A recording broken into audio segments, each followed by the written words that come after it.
Once you realize what's going on, we go, oh my God, we are so bloody dumb. This is not normal kind of stuff going on here, people.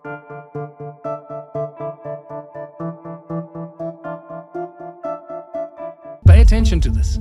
Every ancient civilization that you will study, including the Egyptians, the Sumerians, the Hindus, the Buddhists, every ancient civilization, including Christianity and Judaism, they have the same origin, so call it Christianity. The same story of creation, which starts with the creator or God creating the universe with sound and resonance and frequency, with the spoken word. But they just describe it differently. They use a slightly different description to describe that event or that sequence of events. In Christianity, we have, in the beginning, God created the heavens and the earth, and God said, let there be light.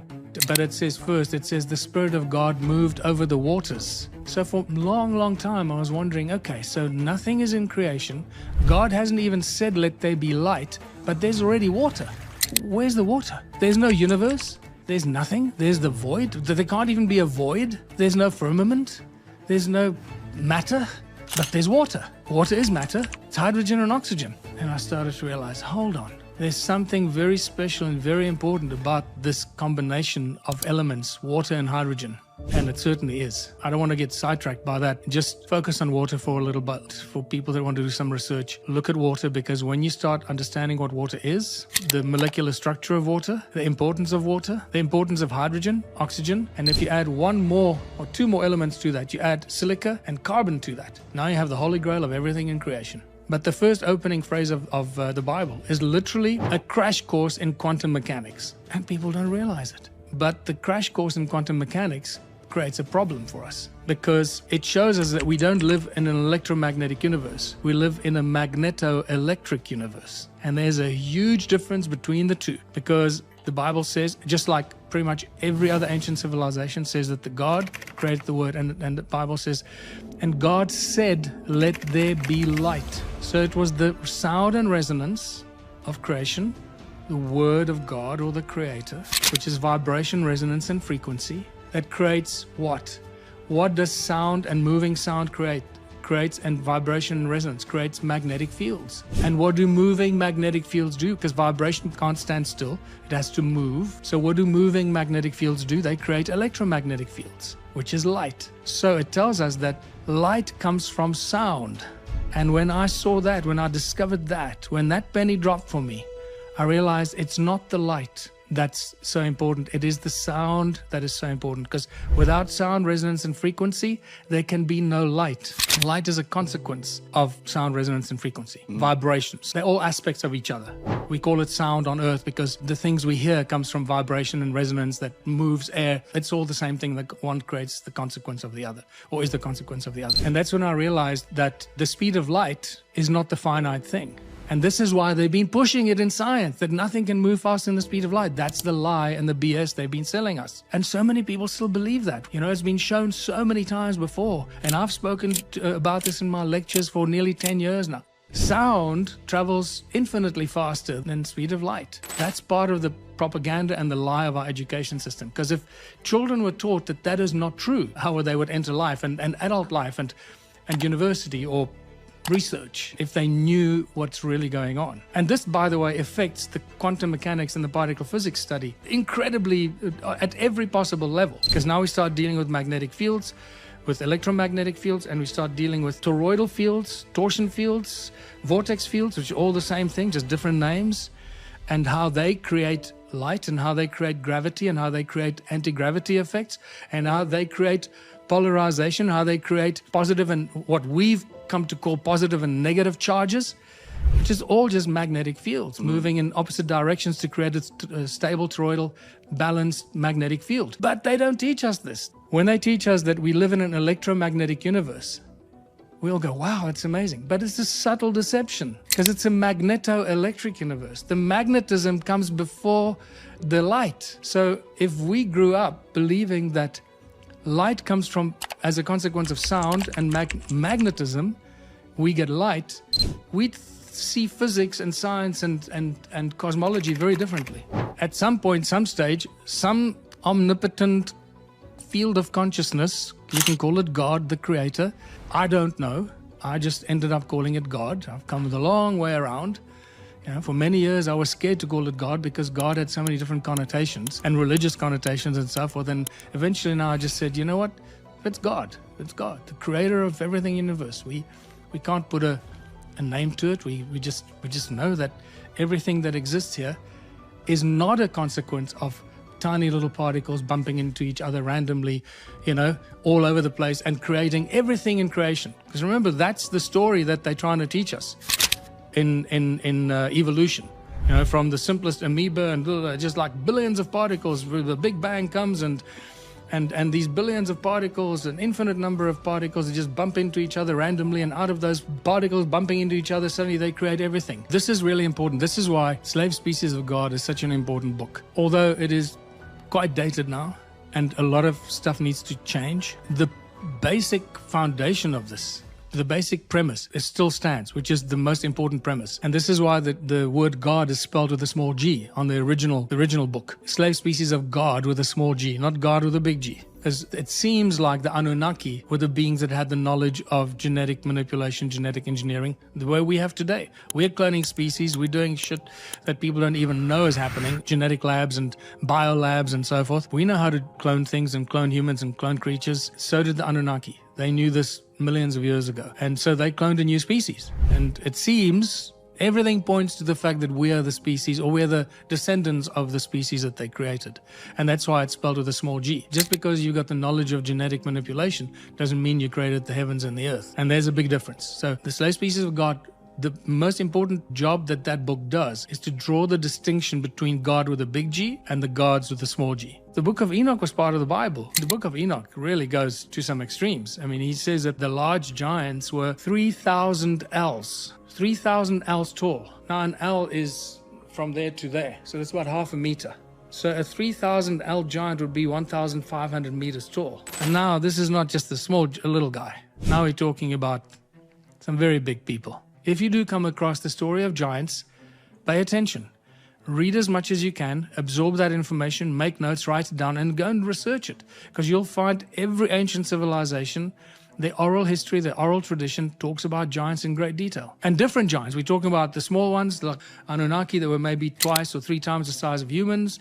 We talk the slightly larger ones that are like, 15, 20, 40 meters. Then we got the 100-meter giants. Then we got the 300-meter giants. We got the 500-meter giants.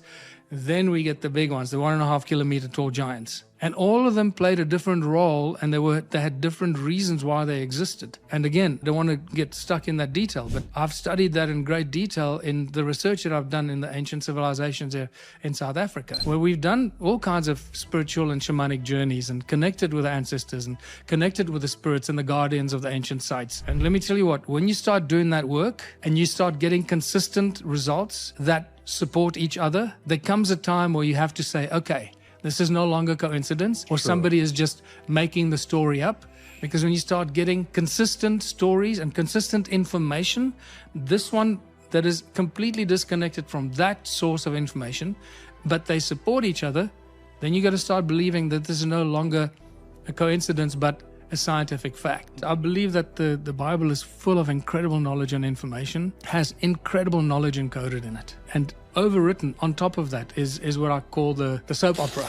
The soap opera story that they write on top of it. And that's where the confusion comes. People get lost in the soap opera drama of the Bible, and they went there and then they stayed there for 3 days and 5 nights and then 40 days there and this and he said this and she said that, and then they slaughtered a sheep and then they were unhappy, and then but in between, woven into that, is the really important information and the numbers, the numerology, the specific sequence of events that you can extract a huge amount of information. But that's below the subtext. That's the subtext below the surface soap opera that I've started calling it. And one of my great examples, my favorite examples of the Bible, is the very opening line. And it is consistent with every ancient civilization creation story. This is all information has been taken out of the Sumerian texts. And, we've got to be grateful for the people that have translated those Sumerian clay tablets. That spent years and years researching it and translating it, decoding it, and then going through all the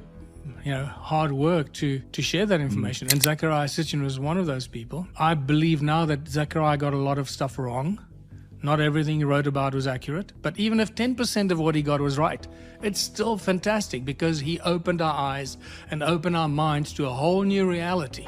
So stop talking about Zachariah Sitchin was wrong. I don't care if he was wrong. Even if he was 1% correct, he opened the eyes of billions of people around the world and taught us that our mythology is our true history and is not just a figment of somebody's imagination. The story of the Anunnaki is that they came to Earth, who knows from where, from some other dimension. Now again, we can go into that discussion, and that goes into areas that some people will be very uncomfortable going.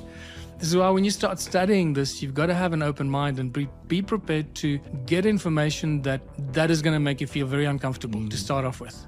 Really uncomfortable. And it took me some time to process a lot of this and to digest it and to become comfortable with it, or to bring it into even to accept it as a possibility. But I've gone through it, I've done it, and it no longer scares me, because some of the stuff is really scary and disturbing to the point where you actually don't want to deal with it, because it's that disturbing. And we're talking about disturbing from a sense of evil, like pure evil, disturbing from a sense of understanding that there are beings and people and beings, other beings, possibly aliens, that have the capacity of magic, of manifesting things instantaneously, like the Green Lantern, the movie, that kind of reality. And you've got to be able to embrace that. Otherwise, just walk away from it and leave it alone. Don't mess with it. Study all this stuff. Take it in as information, as knowledge. Process it whichever way you want, but don't get stuck in it. Don't get obsessed with it and get stuck in one rabbit hole, because there are an infinite number of rabbit holes. I call it the terrible truth. We have to know the terrible truth. We have to deal with the terrible truth to be able to understand what not to do and where not to go, and learn from that so that we start to understand where we are going as a species and how we should be behaving and moving into a future that will be prosperous and beneficial to all of us. So we read in the Sumerian text that these beings called the Anunnaki came to Earth from wherever, and they came here to mine gold. And there you see the connection, the obsession with gold. And again, you can test it. You can see that our obsession with gold goes all the way to the book of Genesis. Genesis 2, and I'm digressing again, but it's important for people to understand the connectedness of all these stories. Yeah. Where did humans become obsessed with gold? Why? And when you read modern history books and that, you read all the BS, all the lies and deceptions. Why humans became obsessed with gold. And in Enslaved Species of God, I mentioned some of those lies because they saw gold and it was shiny and beautiful and they were drawn to it because of its beauty. Come on, really. Just people were worried about growing food and building communities and baking bread and surviving, and gold is a whole different thing. But because gold, you can trace back to Genesis 2. And I went and did this. And I'm sure many of your listeners will probably have done this themselves. So the first time we hear the mention of gold is in Genesis 2, before Eve has been created. So Adam is alone on earth. And God says, I want to take Adam to the land of Havilah, where the water is good, the land is good, and there is gold. Why would God be obsessed with gold? Can you see? Now, with that statement, we draw a difference between God with a big G, who doesn't care about gold, and the gods with a small g, that are obsessed with gold. So whoever was manipulating Adam and wanted to take Adam from this place to that place because there's gold, we need to start to read between the lines and start differentiating between when does the Bible refer to the creator of the universe, the God with a big G, and then the malicious, evil beings called the Anunna or the Anunnaki or the Elohim or the Nephilim or the Zanzimim, because those are the malicious beings that were abusing humanity. The sons of God saw the daughters of man and they came down from the heavens, and that or the daughters of man, and created a whole new species, and that was a serious event. There's a huge controversy about why they were obsessed with gold. I've reached a completely different conclusion now, and they were so obsessed with it that they would go to extreme lengths to get it, like extreme lengths to get it, which means it must have been really, really important to them. It's not just something that they wanted. It's something that they needed to survive. Okay, so if we can agree on that, then a lot of things will start making sense. Because many of the things that we read about how the Anunnaki behaved, what they did, and why they cloned a new species called the Adamu race, Adam, Same thing. So the Sumerian texts talk about Adamu. The Bible calls it Adam. And now we start seeing the connection between this ancient Sumerian texts that were much older than the Bible or any of the other ancient scriptures. And we start seeing the connection. So when they cloned the Adamu and they created the Adamu species, they cloned it as a species to do the slave labor in the gold mines because they needed the gold and they were tired of doing all the work themselves. And there are very interesting references to these events in the Sumerian texts. So now you start seeing the connection between the Sumerian texts, the Anunnaki gods, the Anunnaki, the obsession with gold, why humanity was obsessed with gold, and the fact that the gold didn't belong to humans. We know this from when the European settlers started to arrive in the Americas and Africa and India. Whenever they found ancient civilizations, guess what they all had? Huge vaults of gold. All the Americans, El Dorado, the fabled cities of gold. And when you read the historic events of when the Spaniards arrived there, when the Portuguese arrived in Africa and in India, and all the gold they found everywhere, all these ancient civilizations around the world were obsessed with gold. Where did that obsession come from? And we can start tracing it back to our obsession of gold that we got from the Anunnaki.